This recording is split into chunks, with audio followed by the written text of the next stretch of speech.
Here's a 1986 Kubota push mower.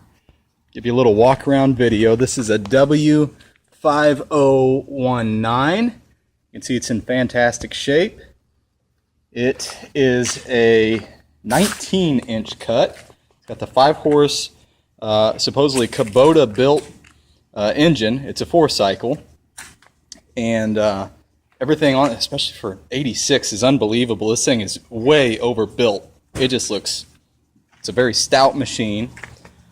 You can see the throttle, and it's got a blade clutch there. Just overall in very, very good shape. The only things that it does have that are issues are a few scratches on this. You can see the scuff marks there. Let's walk around. This plastic piece here is cracked, but it does fit and it rides up there okay. Other than that, this, if you noticed, I've got to get a new nut on that, and I will. So it will not be sold like that. That will be repaired. And then also the bag here, the old plastic that hooked around like the bottom still does, that broke. So I sewed it using monofilament fishing line all the way around, and it's solid.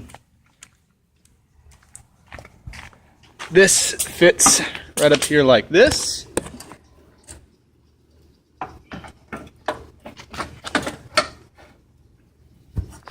This is a bagging mower. It's what it's designed to do.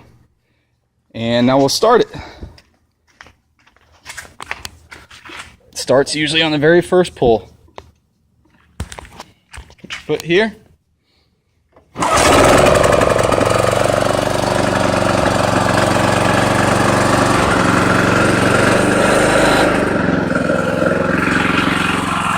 Now notice, nothing happens.